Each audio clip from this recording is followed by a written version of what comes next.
talking about life with autism. My name is Amanda Armagast. I'm Dr. Abbasi. I'm Alyssa Haberer. I'm Sandra Himes. So, what are we going to talk about, Amanda, today? About autism, but I'm not sure if everybody knows what autism is. What do you think what autism is? Well, I think autism is a mental, I don't know if you would say mental disorder, mental situation that ranges on all different levels, and it's on a spectrum. Yeah.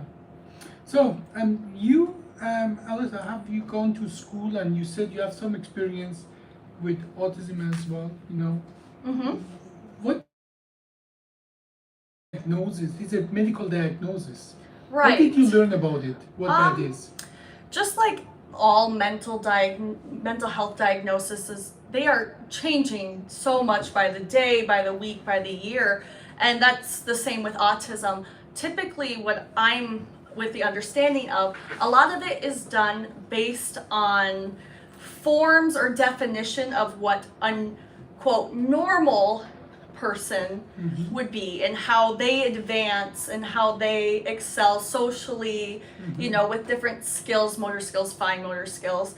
And then they use that as basically an average, and based on how children score on these types of sheets, that's kind of how they've been diagnosing autism, or kind of the spectrum that Amanda had talked about, based on these scores and their developmental. And autism was actually discovered about 150, 170 years ago, and based on a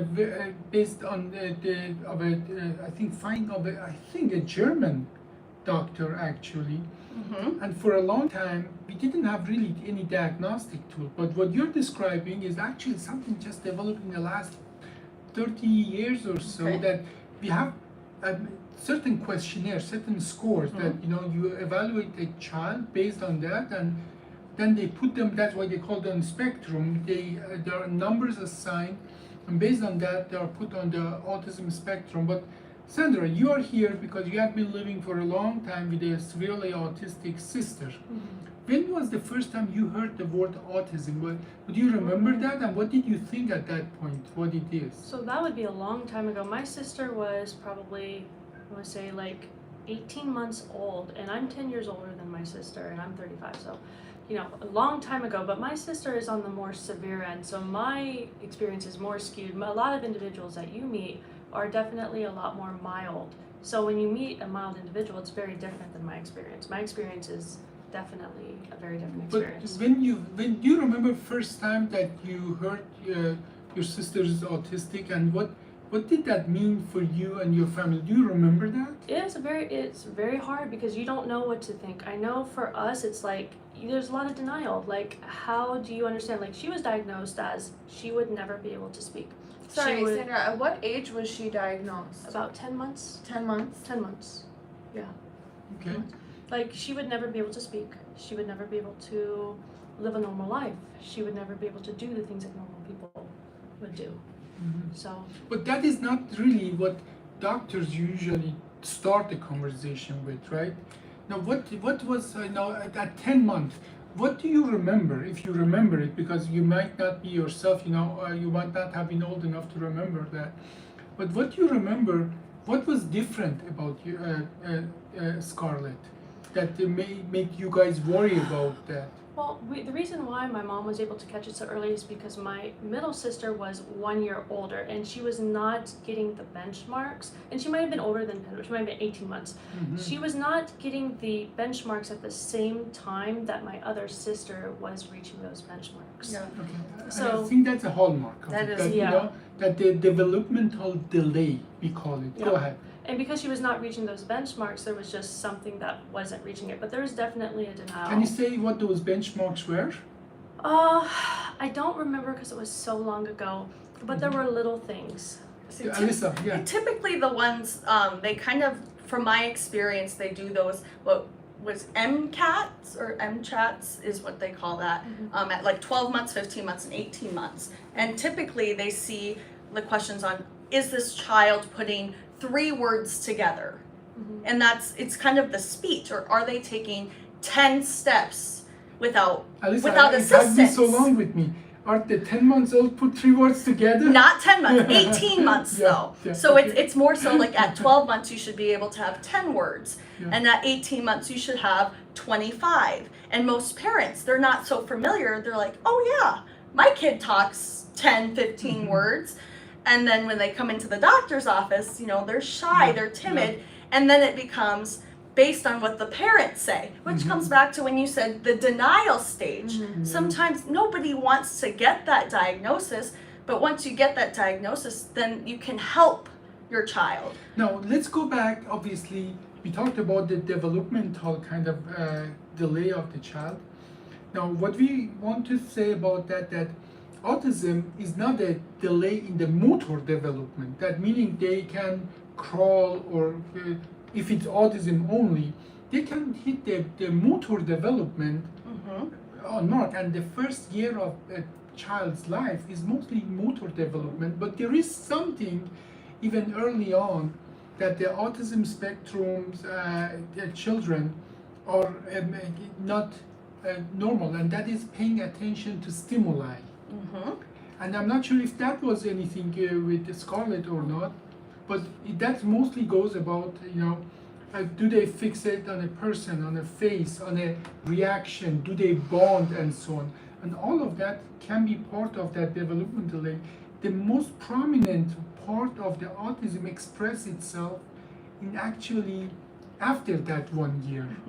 And go ahead, Sandra. So one thing that like I noticed about like especially my sister and other individuals is that there's a social component of autism. You care about your peers and your individuals. With, you know, my sister, you know, she could take off her shirt in public and she wouldn't care what other people think. She At what doesn't. age? At what age? Any age, even now. Even now, and how old is Yeah, she now? She's 24. She's 24. She doesn't care about her surroundings. Any other individual now, they care about their surroundings, and even at that age, you want to see the world. You want to get your caregiver's attention, and that care for that interaction is what drives your learning. Even at a young age, a young kid wants to get their caregiver's attention, and that drives sometimes that learning. Yeah. Now, what about the speech and the language development? Right. That also is part of that learning. You Yeah. want to. How was it with Scarlett, with the language development? You know, for her, Do you it was kind remember of this. It's been a long time. My mom would be the better from what I remember, but she also didn't have that drive to really like talk to you from what I remember. You know, she was kind of more like, you know, she did watch TV, but it wasn't like Serena. Serena wanted to engage with you. She wanted to get your attention. She wanted to talk. As all children You know. do. That is part Yeah. of developing the social skill and the bonding mechanism. Yeah, they seek you out. They Yeah. want you to get, oh, I want that cookie. Oh, Yeah. I want that item. So, Or even just they want to be played, like they want you to play with their toys with them, and they kind of have a specific way they like playing with their toys, like creating scenarios with their Barbies or lining their trucks up. one of the things, the hallmark of the autism, at least autism spectrum, is that the sensory overdrive. You know, that in certain situation, like you and I, or a normal individual, what we consider normal, we filter the stimuli that they come to us. Like, if I'm talking to you, 5 other people can talk, and I suppress that. And my ability to suppress that. One of the hallmark of autism is that that ability goes away, that you can choose which stimuli you're concentrating and going to react to. Imagine that 10 people talk to you, and your brain goes to overdrive because you are registering all 10 people talking, and on top of that, the cat moving or the wind hitting your face, and you cannot literally subtracting all the things that you don't want to pay attention and concentrate on one only. And that a situation that I think anybody can literally convey and sympathize with, that you all have been in a situation that 5 people want something from you, and that drives you nuts. Yeah. Imagine for an autism child, all the stimuli, they cannot blend them out, and all of that is like they are in constant overdrive stress. And some of that, as well, stress situation, it expresses itself in that outrage, in that in that anger. Can you So- describe some of So that for the me? best way that I would describe it is imagine you're in another country and you're dying of thirst. You're so thirsty, okay? And you're in France, okay? And you're trying to say, I need water, and you're dying of thirst. And you go to a place to get water, and you're like, I need water, and the guy points to a keyboard or everything else, and the water's right behind the counter. And all you need is that water. And an hour later, he's still pointing to everything else but the water. You're just gonna wanna just go behind that thing and just shove him aside and grab the water. Tell me from experience, Get angry. what does Scarlett do in a situation like that? So I have learned a lot of ABA. I have learned a lot of things to prevent her outbursts. I spent a lifetime of training. But describe one of those outbursts. Her literally, outbursts the last that I one. prevent. Okay. She got mad because so I've done a lot, but her last one, she took, my dad was eating nuggets, so she took the glass, she smashed it down, and then she came to attack me. She pulled my hair, and then luckily I was able to carefully grab her, and we have a car that has a barrier, and we got her to the car and put her in the barrier, where she sits, and she's happy when she's in the car because somehow she knows that she can't do anything, and then we put on the music for her, and then she It's like a sits there and safe it's full of space air. for Yeah, her. it's a safe space for her, Mhm. And the other one is like, for some reason she got really pissed. When I give her a bath time at night, she just gets pissed. I don't know what it is. And there's something about the way the water comes out of the faucet. So I like to give her baths in the morning when she's kind of groggy. Mhm. Yeah. Okay. She decided that she wanted to take the drawers out of her dresser and smash them against the wall. So now I need to fix the holes in the wall. So no. she becomes aggressive with stuff and Yeah. people. And people. And And sometimes people. herself. She decided to bite herself Okay. for whatever reason. So this is quite the severe spectrum of that. Mhm. And this is better. She used to Yeah. be much worse. She's better So now. what was worse? Describe that She for people who don't she- understand that. The She actual used to things do this. She did. She used to do this all the time. She had one stage about 2-3 years ago where she just was breaking glass, any glass, and we had almost like no plates in the house. Mhm. And the thing is like we had an ABA specialist at that time, and at one point I was like, you know what, just let her break the plates because she's doing it for attention. And this is an ABA specialist, and I'm telling her, hey, Yeah. I'm telling the ABA specialist, she's doing it because she wants the reaction. Just let her break the plates. Let her break them. So she's doing it for attention, and we're giving her attention, and that's why she's doing it. So Yeah. she needs practically at that stage. This is again the severe spectrum, and Mhm. and she needs 24/7 attention. She does. She does. So do you guys have like plastic plates in the house now, or do you replace the plates? No, because this is the problem. This is what you have to understand. We could get plastic plates, but then she's going to find something else. Okay. Mhm. And the plates are easy to replace Plates are compared easy. to a mirror. But Or, are Yeah. they dangerous when they break? that's what I was. Yes, they could be dangerous, but think about what could be worse. We had a chandelier. I had that removed. She could Yeah. She could Yeah. find other things that are a So lot the more environment dangerous. need to be in this situation need to be truly set, because this is not I cannot live in any normal house. This There's is the- there's the- almost no yeah. situation, but Yeah. you do what you can. Like up in our upstairs house, we took outside doors and we have Mhm. locks on all the doors. Yeah. You Let know? me ask you on the professional side. I'm Mhm. sure you and your family have connected to professionals, Yep. child behavioral. We had so an on. ABA specialist. Yeah. Mhm. And what's ABA specialist? So when you have an individual who is as severe as Scarlett, you have a special way that you have to train them. You can't train them because you can't sit there and say, hey, that wasn't Mhm. nice. Yeah. You can't do that. Please don't do that. It doesn't work. You have to take the behavior and you have to look at it and assess it. Okay? So when Scarlett breaks the glass, if I rush over and say, no, don't do that, what is she going to do? She's Do going to it. do it more. So you Mhm. have to look at it, and if she wants to break the glass, that's fine. Let her break the glass. And then when she's done, you clean it, or you try to prevent. So the best thing to do is to prevent the behavior before it happens. Okay. If I notice that Scarlett's going yee, I'm gonna say, hey Scarlett, you know what?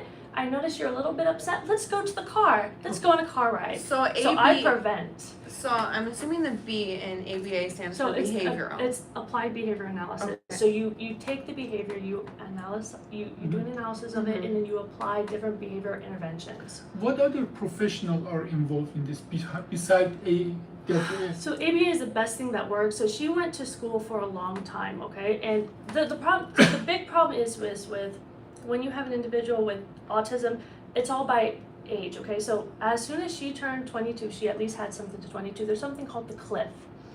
So after the age of 22, she's considered now an adult. She's lost all educational services, okay? Because she's an adult, she's 18, she's, Yeah. you know, so she had a lot of services that she had ABA services, which worked really well. So she was really bad, and she's gotten much better. She can now like do a lot more things because we had the ABA services, which has brought down a lot of her. Like she used to do that all the time. So what are some of the things that she can do now? Okay, so she's gone from being to where we couldn't do a lot of things. Now I can take her into an Aldi's alone. Okay. That was virtually impossible 2-3 years ago, okay? Because I have certain rules that I do with her, okay? Like when we go in, her hands are always on the cart. If she deviates from it, she goes to the car, she gets nothing. But if she listens and she follows her rules, she can get her cheese, she can get the things she wants. So it's positive reinforcement versus negative reinforcement, Well, where you're giving something versus so, okay. taking it. It's both. It's But both. Both works. Yeah. But this is the thing, if she deviates, she gets nothing, and she gets taken out the situation, she doesn't get what she wants. Now, I have to get her out the situation, so I might buy the candy for her, but she's not getting it when she gets out the situation. The hardest part of that situation isn't her throwing the tantrum and me pulling her out the store, it's when people stop and look. It's when people whisper, okay? Because it's an embarrassing situation, but like people are whispering and they might think that like, oh, can you help us? Like, no, just pretend you don't see this, you know? I think that is a big point that needs to get out into the world. When we kind of think of more disabilities, a lot of the time you can see it. If someone, you know, is not verbal, they may have the sign language, you know, or if they can't walk, they have a wheelchair, you know, you can kind of see that. Yeah. Autism is very different when it Yeah. comes to that, is that they look just like us. Yeah, and I admit The it's easier physical now. appearance, like you had said, they get older, they get stronger, Yeah. they age just like the rest of us do. Yeah. But from the outside world, it looks like, why is this 24-year-old screaming or throwing a tantrum? right.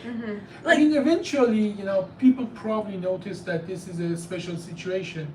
But yeah, it is embarrassing for everybody. But my question was actually, are they doctors or child pediatrician or psychologists, or have they been involved So in yes, this Scarlett's care? it's always funny because when we first go to a doctor, like they're always at first they're always a little bit skeptical, but then always like they always come to our side because they see how much work that they do. They're all the doctors that we've had for the most part are amazing, you know. But there's only so much that they can do, you know, because when you have someone who is like Scarlett cannot self-report. So everything that we do, like for our psychiatrist, it's all observation, you know.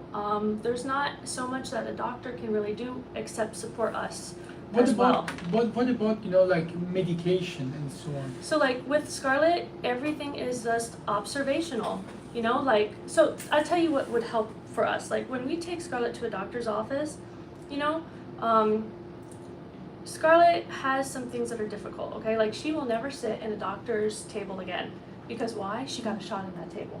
So now every time we take her, she's gonna sit in the chair. She's gonna fight to sit on that table, okay? She remembers the She remembers shot. that one shot Yeah. that she took. So sometimes like to save the scary things for not a table, she won't sit well in a lobby room, you know? So sometimes when we take her there, if she can have a room where also she's not bothering other people, Yeah. you know? Now, you know, this is truly a nightmare for the family that has to deal with that 24/7. And I have, you know, felt, you know, how your No, family is it's dealing with it's that. not a nightmare. I tell you what, as long as there's understanding, we have learned to laugh. Yeah, for somebody who's observing him from outside, it appears for me to be truly a nightmare to have to deal 24/7 with somebody that is that really that's really autistic. So I admire your courage and so on, but I cannot imagine this is an easy thing at all. Now, having said that, you know, what are the truly difficulties in this situation that you and your family are? What are the difficulties that you have to deal with daily, on daily basis, not as a family, to make the care possible? What are the challenges? I think our family is fortunate that we are very DIY, very handsy. We are very able, easily to adapt. Like we were able to get a car, and me and my dad were able to help get a barrier. Like we had somebody help us put a barrier in the Some new car. physical barrier Yeah, in the car. the physical to barrier. Separate. Oh, that helped. Like before we had a physical barrier, Scarlett would pinch me when we didn't go where she wanted to. Like Oh. that was bad. There was one time where I was driving and she pulled my hair when I was driving, and Serena helped me with Did you that have to pull situation. over? Yeah, no, I was lucky in that situation. But like before I had the barrier, I had like a little bit of PTSD in the driving Oh, yeah. situation. But like. Because that can endanger other people on the road. Yeah, Scarlett is better in a car now. She's gotten better over time. Mm-hmm. But like that's because there are certain things that we have done to with ABA, because you take the behavior and then you structure how you do things around Yeah. it. Yeah. But she's gotten so much better over time. Yeah. But there are certain things that we have put in place that just the doors in the upstairs rooms, that like those are metal doors. Or buying stuff like you were saying secondhand, so then when it does get destroyed, We it's don't not get upset. $1,000. Yeah, everything in our house Yeah. is secondhand. It's nothing, and then we know how to fix things. We don't Yeah. get upset. Mm-hmm. So Amanda, you said you had yourself and your family as well some experience with autism. Yeah. What was your experience? Well, my cousin is autistic, but it's not severe at all. We don't use the terminology anymore, but he was diagnosed with Asperger's when he was a child. We don't use it anymore? What we is don't. that? They eliminated that, I believe, don't quote me, but in the DSM-5, they eliminated Asperger's in general and created more of a spectrum-based autistic scale, whereas they used to kind of go in, I believe 3 levels is kind of what it was, and they just kind of eliminated that altogether and did the spectrum. Most of our listeners probably still use the word Asperger, but tell me, Amanda, what is it? I think less and less people are using Asperger's, but it's very high functioning autism. He scores pretty well in school. It depends on the class, And but that is the hallmark of Asperger, that they have good grades, they're highly intelligent people, But and they- they're functional. But what I've noticed with the people that I know that have Asperger's, they kind of zone in on certain things. Like my cousin is really into roller coasters. He can tell you anything about any roller coaster. He knows the speed, he knows the angle that it goes up and everything, even ones he hasn't been on. And artists like Kesha, he's very into Kesha. Yeah. But other things like social interactions, he doesn't excel in. Now let's talk about again on that part of the autism spectrum, Asperger's. Did you know that lots of scientists, Yeah. lots of engineers, lots of artists actually are on autism spectrum on that area because these people can concentrate, put all their effort in one area.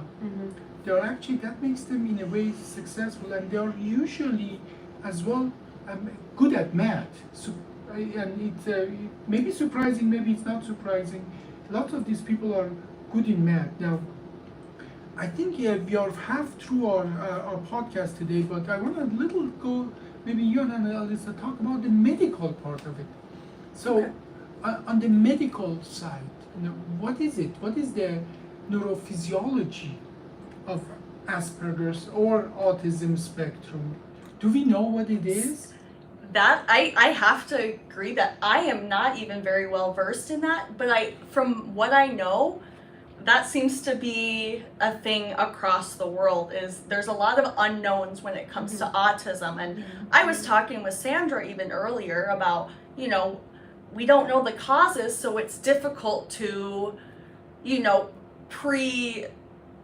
try to prevent it. No, in let's such, talk about so- few myths or Sure. urban legends regarding the autism, like vaccine or like the mercury in some vaccine causing autism and so on. That has been clearly debunked. Right. There is no evidence of that whatsoever, that any vaccine or any directly environmental factor per se causing autism.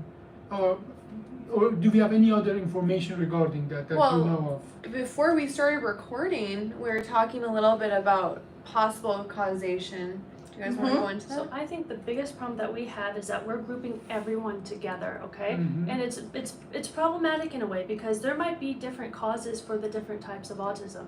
So when you have somebody, people who are higher on spectrum have, sometimes it's harder because, they have to deal with people not understanding the things that they go through. When you look normal, people expect you to be normal. And when you're so high functioning, you really do act pretty normal And you for have the most part. different needs than what my sister Yeah. has.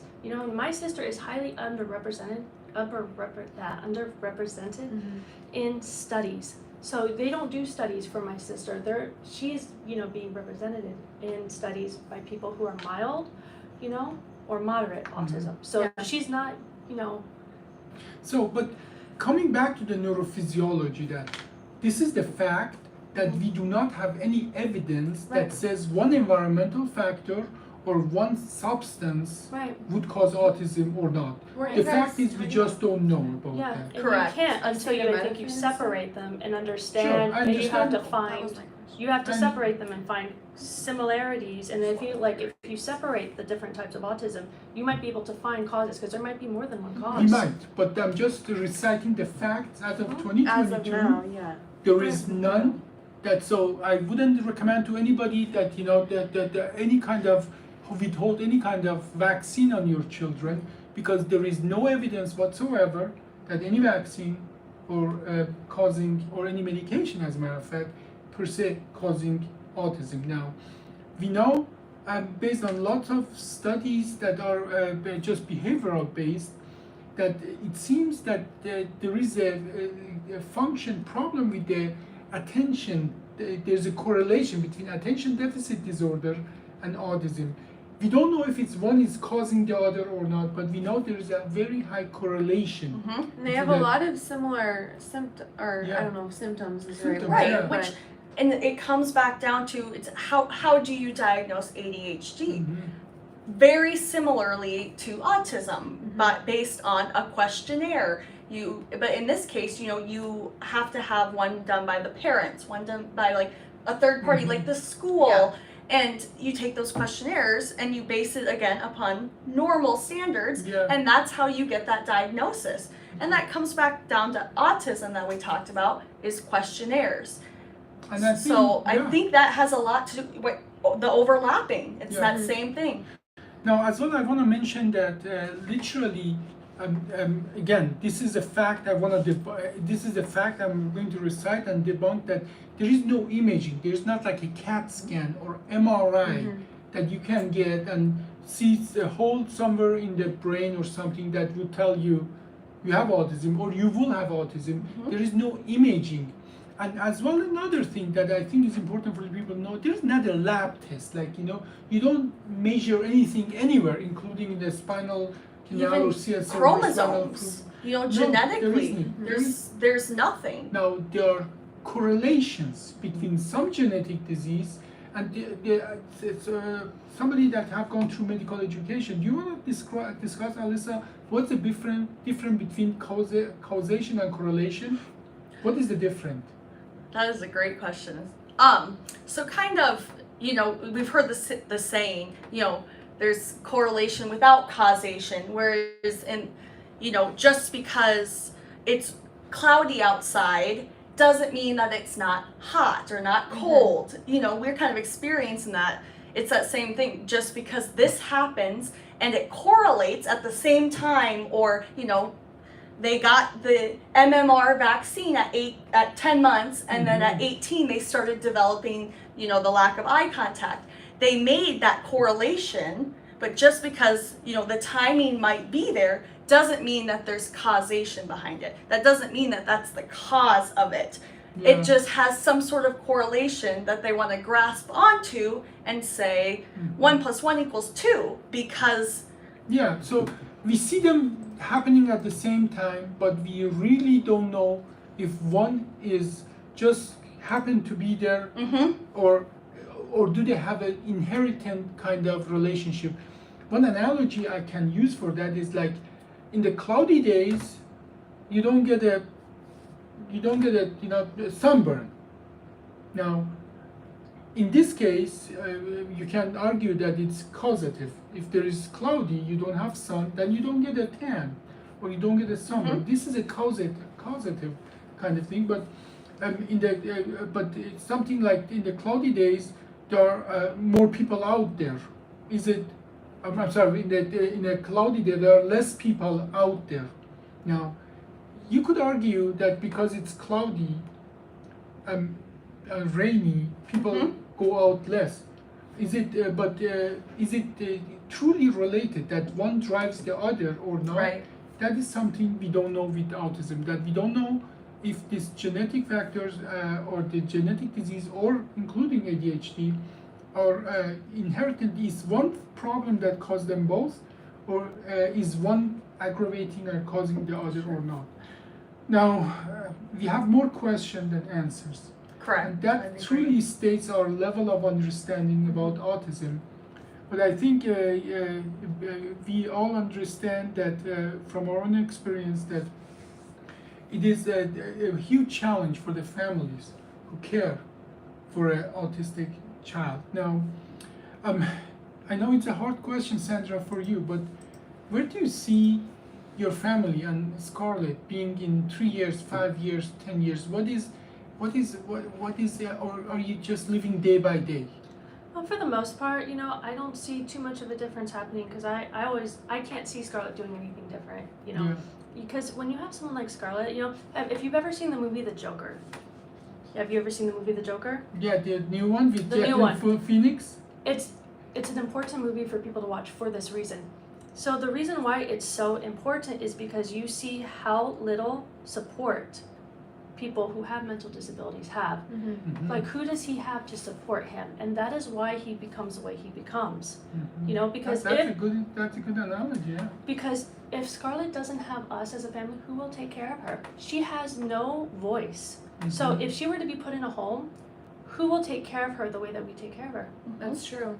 Yeah. You know, and if she needs medication, so who is going to make sure that her medications are just right? They could give her medications that a psychiatrist gives her, but they could drug her to the point where like she's just lethargic, you know. And you know, maybe the staff take care of her, but who's to know that if somebody's not being inappropriate with her, nobody is going to take care of her the way that family takes care of her.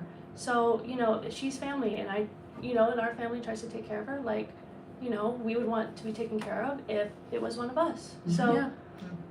Well, I think we should end on a positive note. So you were saying, Positive note is that, you Yes. know what, at the very end of the day, I've learned a lot from her, and you know what, my life is actually kind of fun because everything, yes, it does sound like a nightmare to outside people, but you know what, it's fun. We laugh at it. It's only a nightmare if you don't learn how to laugh at Yeah. it. Like, I laugh at it and I have fun with it. Exactly. Okay? that's a good positive note. Okay. yes. Well, it was a heavy subject, but I think we presented the personal side, and unfortunately, very little from the scientific part that we know about it. But we're not professionals in that way of dealing with autism. So. Yeah. Well, thank you very much. I'm Dr. Abbasi. I'm Amanda Armagaz. Alyssa Haber. Sandra. Okay. Thanks. Thank you.